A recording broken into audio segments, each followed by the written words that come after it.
Trump vows to pursue executions after Biden commutes most of the federal death row.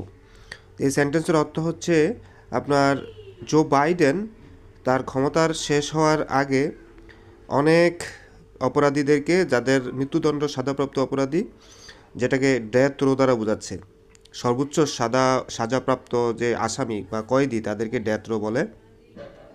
তো তাদের federal গভর্নমেন্টের সর্বোচ্চ সাজাপ্রাপ্ত আসামিদেরকে জো বাইডেন কী করছে, কমিউটও তো দুইটা অর্থ, একটা হচ্ছে যাতায়াত করা, চলাচল করা, আর কমিটির আরেকটা অর্থ হচ্ছে আপনার মানে কোনো সাজা, আদালতে দেওয়া কোনো সাজা মানে কমিয়ে দেওয়া, লাঘব করে দেওয়া, মিনিমাইজ করে দেওয়া। তো বাইডেন কী করছে, এরকম মৃত্যুদণ্ডপ্রাপ্ত আসামিদের সাজা কমিয়ে দিয়েছে এবং ট্রাম্প এটার বিরোধিতা করছে। ট্রাম্প বলছে আইন শৃঙ্খলা পরিস্থিতি নিয়ন্ত্রণ করার জন্য এগুলো সাজা